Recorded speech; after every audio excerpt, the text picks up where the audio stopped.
تو Saint election کے بعد وزیر اعظم نے آج ایوان میں اعتماد کا ووٹ حاصل کرنے کے بعد یہ کہا ہے کہ میں چوروں لٹیروں کو نہیں چھوڑوں گا، لیکن 178 ووٹ انہوں نے لیے ہیں اور جیتنے کے لیے 172 ریکوائرڈ تھے، جبکہ آج سے 2 دن پہلے 16 پی ٹی آئی کے یہ ارکان نے جو ہے وہ کرپشن کرتے ہوئے، ضمیر کو بیچتے ہوئے، ان کے مطابق، عمران خان صاحب کے مطابق ضمیر بیچا، ووٹ بیچا، عزت بیچی، پارٹی کا نظریہ بیچا اور 16 ووٹ چپ کر کے دوسری طرف ڈال دیے یا ضائع کر دیے، تاکہ حفیظ شیخ صاحب جو ہے نا، وہ جو مشرف کے وزیر رہ چکے ہیں پہلے، نیا چہرہ، وہ جیت جائیں، جو کہ ہر وزارت ختم ہونے کے فوراً بعد فلائٹ پکڑ کے باہر چلے جاتے ہیں۔ He has never left in Pakistan, the guy is still the face of the party who claims to be the transparent most party in the country, اور اس کے بعد وہ ہار جاتے ہیں اور گیلانی صاحب جیت جاتے ہیں۔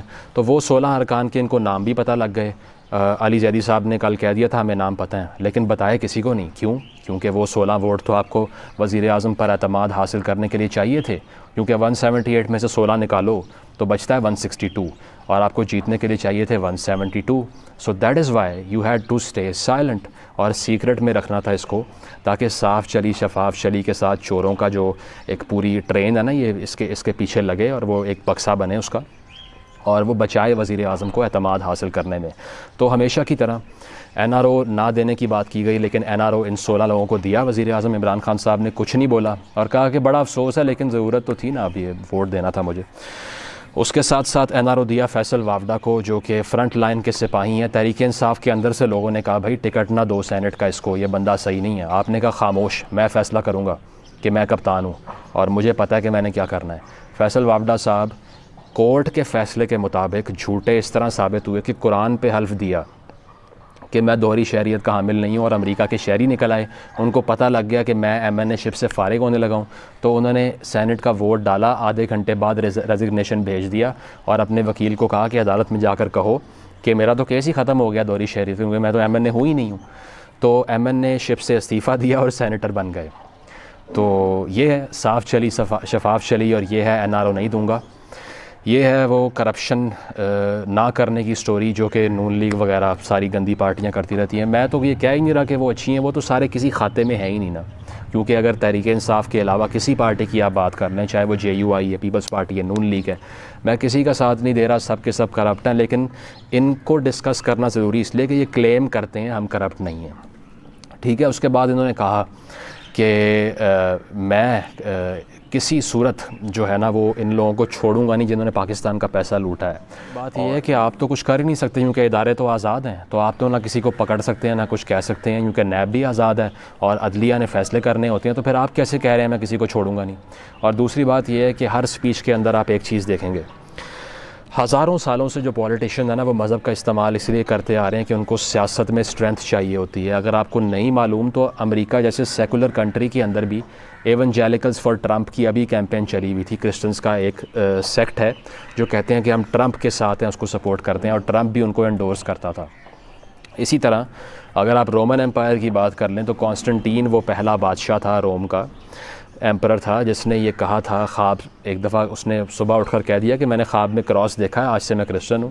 اس کے بعد سے رومن امپائر میں کرسچینٹی آج تک برقرار رہی، وہ چلتی چلتی یہاں تک پہنچی، کیونکہ اس نے دیکھ یہ لیا تھا کہ جو سولجرز ہیں نا میری آرمی کے، وہ کرسچینٹی میں کنورٹ کرتے جا رہے ہیں، تو ان کی حمایت لینے کے لیے میں بھی کرسچینٹی کا اعلان کر دیتا ہوں۔ اسی طرح آپ یہ دیکھتے ہیں کہ بہت سے پولیٹیکل تھیریز سے بات کر چکے ہیں کہ لوگوں کی حمایت حاصل کرنے کے لیے ریلیجن بہت امپورٹنٹ رول پلے کرتا ہے۔ اس کی وجہ یہ ہے کہ سینٹیمنٹس کو ریچ کرتا ہے، وہ آپ کے جذبات کو اپیل کرتا ہے۔ اگر کوئی آپ کے فرقے سے متعلق یا پھر آپ کی مذہبی ہم آہنگی سے متعلق کوئی بات کر دے، آپ خوش ہوتے ہیں، آپ کہتے ہیں یہ کمال آدمی ہے۔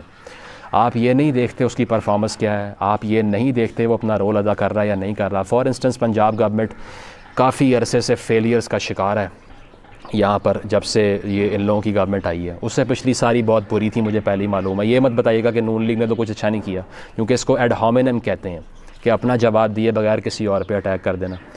تو یہ بات ہے کہ وہ تو سب برے تھے، لیکن جب سے یہ گورنمنٹ آئی ہے اب لاہور میں جگہ جگہ کوڑا گرا ہوتا ہے اس طرح سے، اور انفلیشن کا ریٹ کہاں تک پہنچا ہوا ہے، جاب لیسنس کہاں گئی ہوئی ہے، بجلی 70% ریز کر چکی ہے ان کے دور حکومت میں بجلی کی پرائس، پیٹرول میں ہر ہفتے سر جاتی ہے۔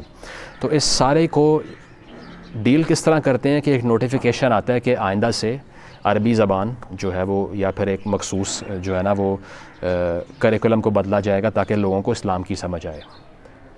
جبکہ اگر اسلامی تاریخ کو بھی آپ دیکھ لیں، احادیث موجود ہیں جب صحابیوں کو آ کے لوگوں نے بتایا کہ انہوں نے پوچھا یہ بندہ کیسا ہے، کسی نے آ کر جواب دیا کہ یہ بہت اچھا ہے اور 5 وقت کا نمازی ہے، تو انہوں نے کہا نہیں یہ نہیں پوچھا میں نے، معاملات میں کیسا ہے یہ بتاؤ. تو آج کی عوام کو معاملات کا کچھ نہیں پتہ، وہ صرف یہ چاہتی ہے کہ ہمارے سینٹیمنٹس کو بھی بندہ اپیل کرے، ہم جان دینے کو تیار ہو جائیں گے. صرف باتیں. کشمیر کی بات کرتے ہیں تو آرٹیکل جو 370 آتا ہے انڈیا کا، مطلب جو وہ انووک کرتے ہیں اور اس کے بعد میں ایک لحاظ سے وہ اس کو دوبارہ سے اپنا حصہ بنا لیتے ہیں کشمیر کو، وہ آپ کے دور میں ہوا ہے. لیکن آپ یہ کہہ رہے ہیں میرے سے بڑا کوئی چیمپئن ہی نہیں ہے اس کاز کو لے کر، اور پھر ہیویلی ریلیجن کا استعمال آپ کرتے ہیں اپنی سپیچز کے اندر تاکہ پرفارمنس کی طرف بات نہ جائے، تاکہ یہ فیصل وافدہ کی طرف بات نہ جائے، تاکہ یہ جو 16 لوگوں کے ہمیں نام پتہ تھے لیکن ہم نے اس کے باوجود کارروائی نہیں کی تاکہ وہ ہمیں اعتماد کا ووٹ دے سکیں، ان کی طرف بات نہ جائے. آپ کے اپنے سینیٹر 3 سال پہلے جو آپ نے کہا بکے ہیں، جن کی ویڈیوز آپ نے اب آ کے ریلیز کی ہیں، ان کے خلاف کوئی اس ٹائم جو ہے نا وہ ویڈیو سامنے نہیں آتی، سب خاموش ہو جاتے ہیں کیونکہ آپ نے اپنا پرپز لینا ہوتا ہے اسی طرح. اور دوسری چیز یہ ہے کہ ایک فلسفی، مطلب وہ 20 سال سے تقریر رٹی ہوئی ہے، وہ ایک ہی تقریر کری جا رہے ہیں، میں نہیں چھوڑوں گا، این آر او مجھے ضرورت نہیں تھی، اللہ کا دیا سب تھا. اللہ کا دیا سب والی جو بات ہے جس میں کہتے ہیں کہ میرے پاس ہر چیز تھی، مجھے کیا پڑی ہے سیاست میں آنے کی. تو ان کے نالج کے لیے بتا دوں کہ جو پاور کا پرسوٹ ہوتا ہے نا، طاقت کا حصول، یہ اتنا بڑا نشہ ہے کہ آپ کے پاس دنیا کی ہر چیز موجود ہو، آپ تب بھی اس کا پیچھا کریں گے. آپ بھٹوز کو دیکھ لیں، they try to kill each other, کیا کچھ نہیں ان لوگوں نے کیا صرف اسی لیے کہ ہم ہائیسٹ آفس میں پہنچ جائیں. اگر آپ مغل امپائر کی بات کر لیں تو وہ لوگ مذاق بھی کرتے ہیں نا کہ یہ مغل بادشاہ ایسے بھی تھے جنہوں نے نہ کوئی نماز چھوڑی نہ کوئی بھائی چھوڑا، کہ کوئی اور بھائی میرا بچے نا تو سر قلم کیے ان کے، اور جو ہے نا وہ اس منصب کے لیے اس میں ایسا نشہ ہے کہ آپ کے پاس دنیا کی ہر چیز موجود ہو تو اس کے باوجود آپ جو ہے نا پاور ہنگری رہتے ہیں. میکیویلی کی کتاب ہے جو پولیٹیکل تھیورسٹ تھا، دا پرنس، وہ آپ پڑھیں اور دیکھیں کہ حکمران کس طرح سے طاقت کا استعمال کرتے ہیں اور طاقت کس قدر سیڈکٹیو اور کس قدر اٹریکٹیو چیز ہے ان لوگوں کے لیے، کہ یہ اس کے لیے جتنی مرضی دولت ہو ان کو تب بھی یہی چاہیے ہوتی ہے. کیا لگتا ہے شاید خاقان عباسی جیسا انسان جو ارب پتی آدمی ہے وہ کیوں یہاں نیب کے دھکے کھا رہا ہے؟ کس لیے؟ پاکستان کے لیے؟ بالکل ایسا نہیں ہے.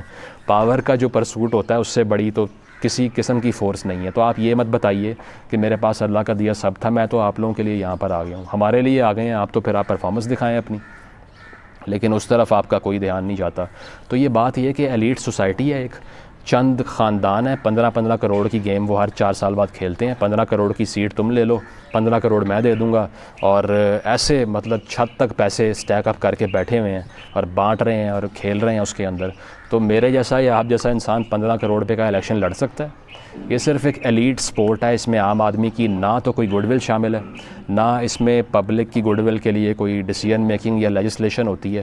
یہ صرف ایک پاور ہنگری ایلیٹ ہے، اور اتنے 7-8 کروڑ پہ اتنے پیسے نہ ہوں تو آپ گھس بھی نہیں سکتے ان کے سرکل کے اندر. محمود خان جو KPK کا وزیر اعلیٰ ہے، he is the richest man in the province, that is why he is the chief minister. تو یہ بات ہے کہ یہ ایلیٹ ایک کلاس ہے اور ان کے آپس کے نا یہ وچ ہنٹنگ ہے. تو اس میں عام آدمی کو نہ کوئی سیلیبریٹ کرنے کا پوائنٹ ہے اور نہ ہی عام آدمی کو دکھی ہونے کا کوئی فائدہ ہے کہ یہ کوئی اور پارٹی جیت گئی ہے تو یہ وہ پارٹی جیت گئی ہے. اصل پارٹی کوئی اور ہے، وہ آپ کو ہی پتہ ہے. Thank you.